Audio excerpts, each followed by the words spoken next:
I've always liked hiking alone. There's something about it, the quiet, the control, the distance from noise and people, that feels like breathing for the first time after being underwater.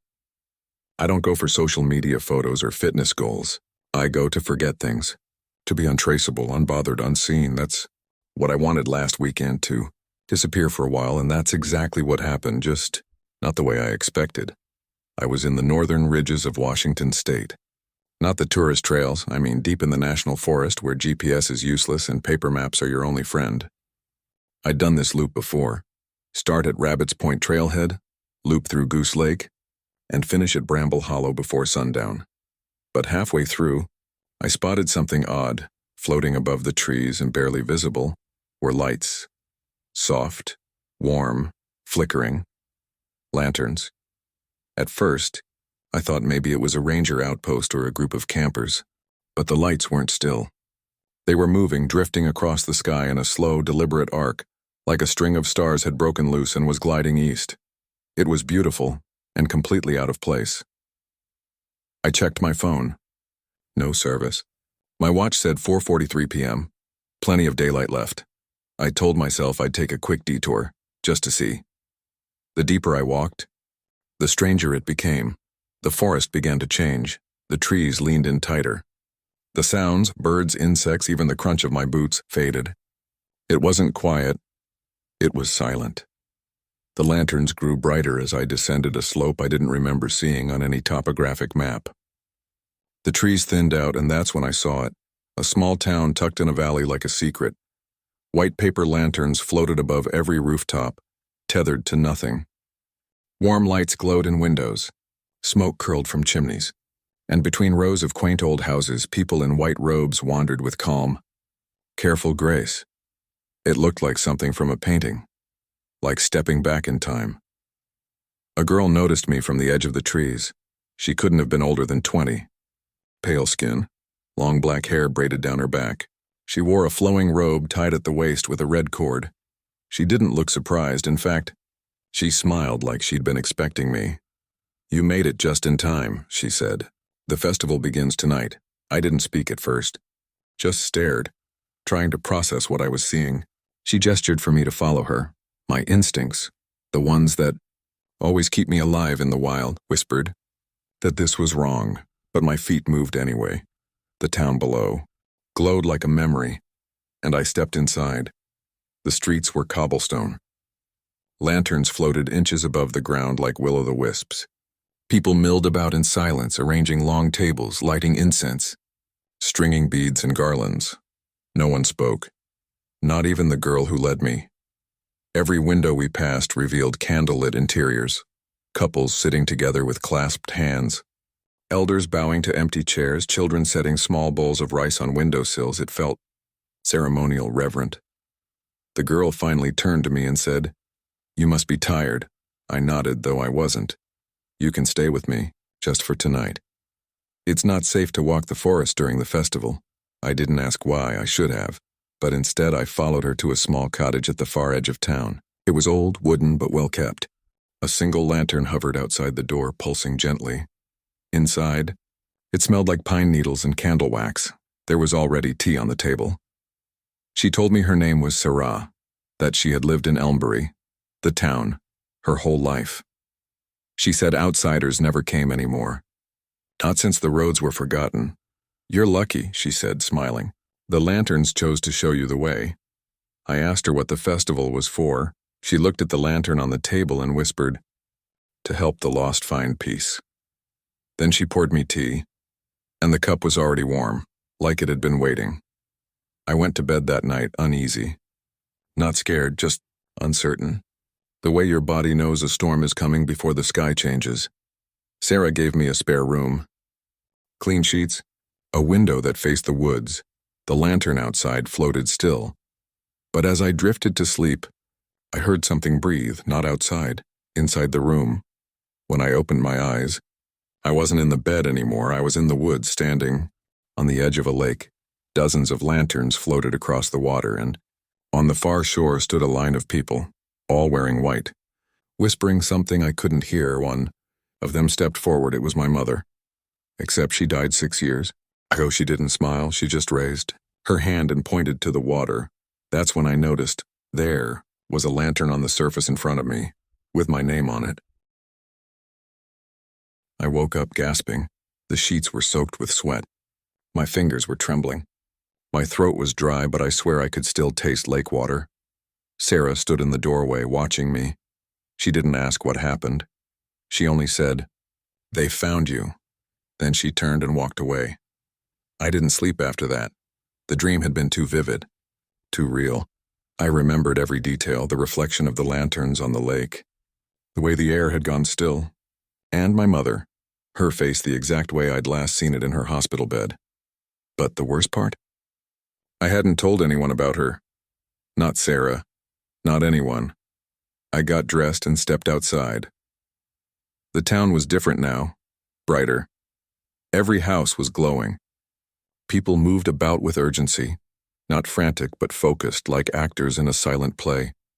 In the center of town, a great bonfire had been built. Around it, dozens of lanterns hovered in perfect rings, stacked in layers like an upside-down chandelier. Each one bore a name. Some were common, some were mine. One in particular stood out. Nathaniel Pierce, my full name. My real name. I never gave it to anyone here. Sarah appeared beside me like a ghost. The lanterns remember. "Everyone who wanders too far from home," she said. I turned to her. "You told me this was a festival." "It is," she said calmly. "But not all festivals are for the living." I wanted to leave. Right then. But I didn't. Because deep down, something in me, some ache I couldn't name, wanted to understand. The rest of the day blurred by. I was shown places. A garden with black flowers that never died. A house with doors that opened only when you weren't looking. A narrow well that echoed with voices if you whispered into it. Everything in Elmbury was off by just a breath. Too quiet. Too still. Too symmetrical. When I asked someone what the lanterns were made of, they said, hope and ash. I stopped asking questions. That night, just before dusk, Sarah handed me a robe. White linen. Red cord, same as hers. Everyone wears one for the lantern walk, she said. Even the guests. I didn't want to argue. I just wanted answers. We gathered at the edge of town just after nightfall. Every resident stood in rows, hundreds of them, each holding a lantern. They began walking down a stone path that led to the lake I'd seen in my dream, the very same I followed silently.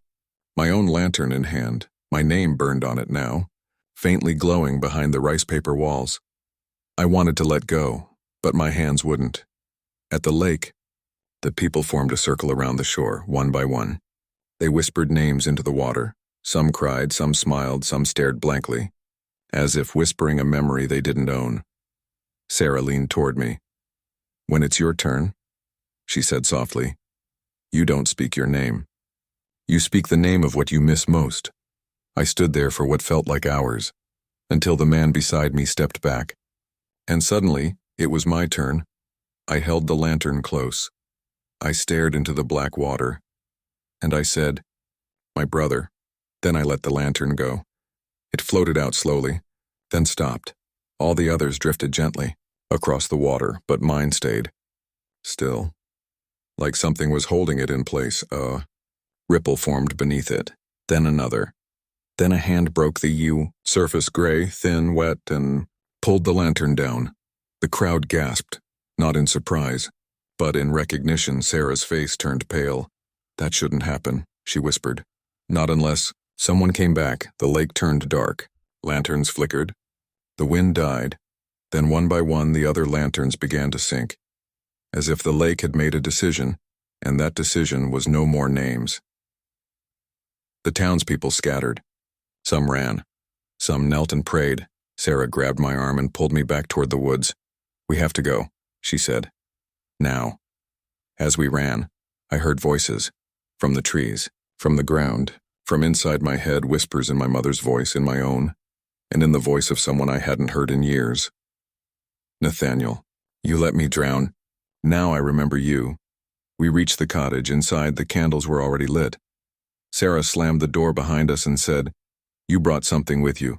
Something that remembers you. Did you ever lose someone in the water? I said nothing, because the truth hit like a punch to the gut. Hadn't just lost my brother. I'd watched him fall through the ice when we were kids, and I never told anyone, because I thought I imagined it. Outside, the lanterns were no longer floating. They were searching, drifting through the air like hunting dogs, weaving between houses. One of them bumped against the window. It flared red for a moment, then whispered, "Nathaniel." The lantern at the window whispered again, my name, not shouted, not growled, not cursed, just spoken, like it knew me, like it was me. Sarah stepped back from the window, face pale. "They've marked you now," she said. "You're no longer a visitor." I swallowed hard. My hands were shaking. What does that mean? Her eyes locked on mine. "It means the town thinks you belong." I sat on the edge of the bed, trying to process everything. The dream, the lake, the hand, the voice, and now, the way my name echoed from the sky like a spell. Sarah handed me a steaming mug of something thick and bitter. I sipped it without asking what it was. "It helps dull the noise," she said. She lit a bundle of herbs and waved it near the doors, the windows, the floor. The air felt heavy. Like whatever was outside pressed against the walls, I whispered, "What are they?" She didn't look up. Lanterns are the memory of what's been lost, but sometimes memories don't stay lost. That night, I didn't sleep. I tried, but every time I closed my eyes, I was back at the lake. Only this time, I was underwater, the surface a distant blur of light. Lanterns floated above like stars, and below me, in the dark, something moved, not swam, crawled, hands, pale and long, eyes glowing like embers behind murky water. Then a voice. "My brother's again, but wrong, broken. You let me sink." I woke up choking. Sarah was gone. I ran outside. The entire town was empty. No lights, no lanterns, just rows of houses, with open doors and blackened windows. I walked the streets, calling her name. Calling anyone's name, no answer, until I reached the center of town. The bonfire from the festival was still burning, but it wasn't wood fueling it, it was robes, hundreds of them. White fabric turned to ash, and beside the fire stood a single figure. It was a boy, 8, maybe 9 years old, wearing a robe too large for him. His eyes were black, not demonic, just empty. He held a lantern in both hands, and when he looked at me, he said, "You took my name."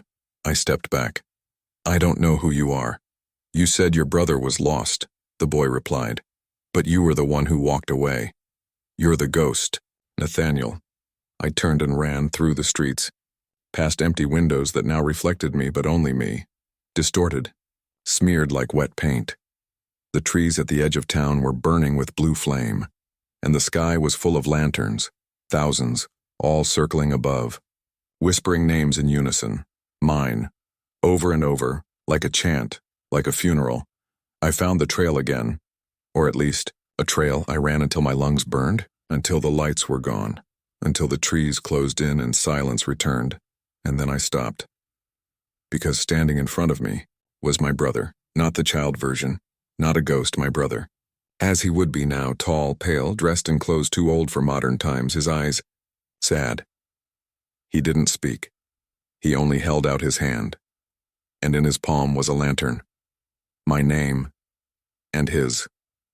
Together. "I'm sorry," I whispered. Tears welled up. Real ones, hot, human. I was scared.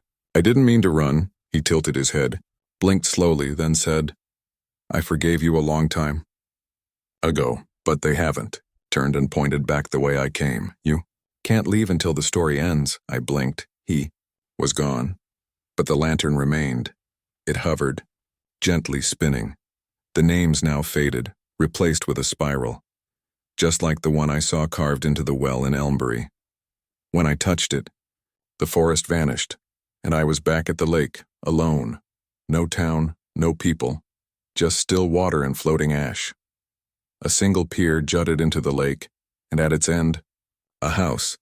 Not the cottage, not any house I'd seen, but my childhood home.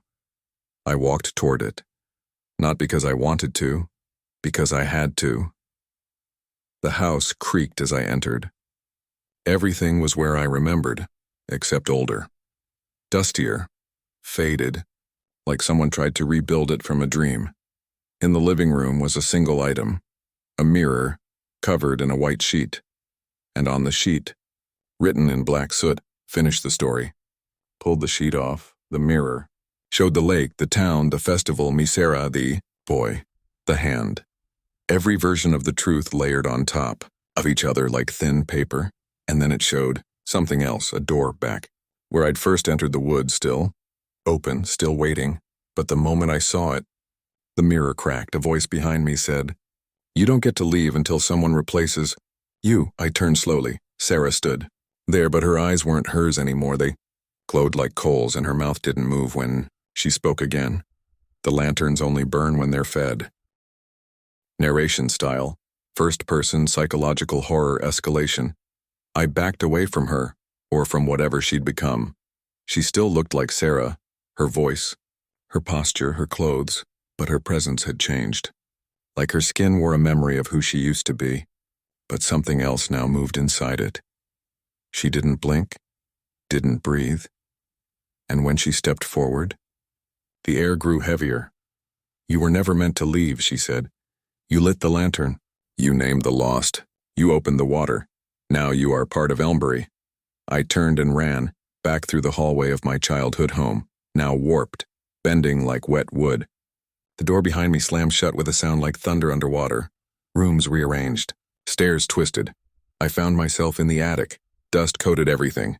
There were no windows, only a mirror nailed to the walls, and in it my brother, but not as he was. As I remembered him, he looked 8 again. Blue coat, wet hair, hollow stare. He pressed his hand to the mirror. "Don't forget me again." Then the glass shattered. I fell. Into blackness. Through water. Through time. I woke in the woods, choking on mud and ash. It was night again, but a different night. The sky burned orange with strange clouds. The lanterns didn't float. They hovered, frozen midair like insects trapped in amber. And the town, it was gone. In its place stood ruins. Houses caved in, streets flooded, the bonfire pit now a crater. I wandered, dazed, until I found the lake. Still, perfectly still. A single lantern floated in the center. I stepped toward it, and with each footfall the water rose. Not the lake, but the air around me, as if reality was tilting. And then I heard the voice again. "My brother, you're not ready to leave." Something grabbed my ankle. I screamed, looked down. A hand, pale and rotted, emerged from the mud. Fingers curled tight around my boot. Another hand joined it. Then a face, not my brother, me, but dead, blue-lipped, hollow-eyed, grinning. "You already drowned," it whispered. I kicked, scrambled back, heart hammering, but the ground cracked beneath me and I fell again, this time into a basement. Stone walls. No doors. Only lanterns. Hundreds. Each flickering with a different version of my face inside. One of them whispered, "You told the story wrong." Another, "Start over," and another, "We don't let you go until the truth is told," I screamed. Then, silence. The lanterns extinguished and I was standing in the festival square again. But it was before the events of the first night. People were stringing up garlands, setting up tables. It was day. I blinked. Sarah passed me, smiling as if nothing had happened. "You made it just in time," she said. "The festival begins tonight, a loop." That's when I understood. This wasn't just a town that traps people. It's a story that repeats itself.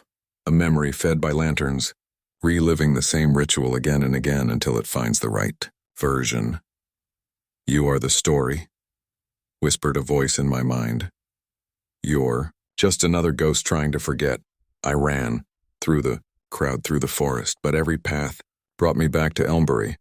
Every tree twisted into streets, every turn led me to the same signpost.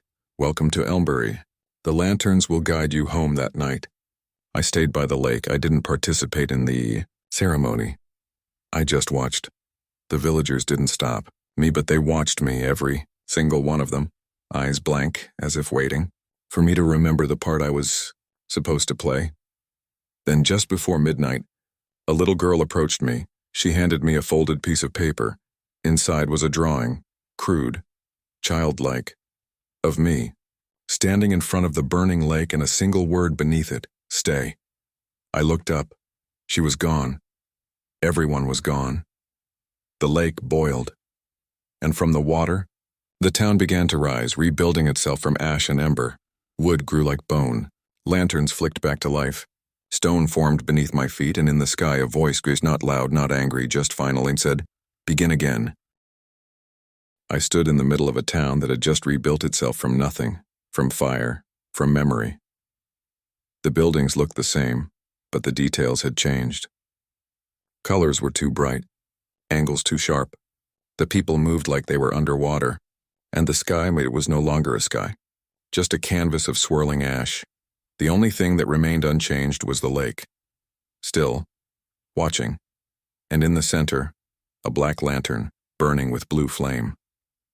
Sarah found me again, or something that looked like her. She no longer blinked. Her hair moved when there was no wind, and when she smiled I saw rows of teeth, too many to count. You've seen the truth, she said. You've made it further than most. Now it's time to choose. I didn't ask. What, because I already knew Elmbury was not a place. It was a question, a test with only one answer, and every soul brought here, every lost hiker, every outsider, was just another version of someone who'd already been judged before. Each lantern wasn't a guide, it was a verdict. Sarah led me to the old chapel. I hadn't noticed it before. It sat just beyond the last row of houses, a tall, crooked building covered in ivy. The inside was dark but filled with mirrors, dozens of them all facing each other, reflecting infinite versions of me. I stared into the closest one and saw myself, but different, younger, older, angrier, smiling, crying. Each reflection lived a life I didn't remember. Then the center mirror shimmered and showed me at the lake, but I wasn't alone. My brother stood beside me. We were children again, and I was laughing. He stepped out onto the frozen water, chasing something. I followed. The ice cracked. He fell. I didn't move. I watched. It was the real memory, the one I had buried. I hadn't forgotten. I had chosen not to remember. Sarah's voice filled the chapel. You came here to forget. But forgetting is not forgiveness. You cannot move forward until you become part of what you tried to leave behind, I whispered. Then what happens now? She walked toward me, slow, deliberate. Now, we give the lantern your face. A door opened behind the altar. The lake was there, closer than it should have been. And in the center of it, floating one, was the black lantern. I stepped outside. The townspeople gathered silently along the shore. Every face blank, every body still. As I approached the water, they began to whisper in unison, Nathaniel Pierce, tell the story, end the story, be the story. I walked onto the dock. The black lantern floated to meet me, hovering at chest height. Its flame flared as I reached out. The moment I touched it, the world fractured. I was in my apartment, a phone buzzing. Beside me, a glass of water on the nightstand, morning light, the sound of traffic. I blinked. Was it all a dream? I checked my phone, a voicemail, unknown number. I pressed play. My voice answered back. The story ends when the fire burns cold. I sat up, heart pounding, walked to the mirror. Everything looked normal, until I noticed it. In the reflection, a small paper lantern sat on my shelf. I turned. There was nothing there, but in the mirror, it was glowing. I approached, and then the reflection blinked. I didn't, only the reflection did. It smiled. I backed away, fell against the wall. My reflection stepped forward, pressed its palm against the glass, and whispered, You're late. Suddenly I was back at the lake. Night again. Only one lantern left, the black one. Sarah stood behind me, robed in flame. The townspeople chanted in a tongue older than language. I screamed, begged, cried. Nothing changed. Sarah placed her hands on my shoulders and said, You already made the choice.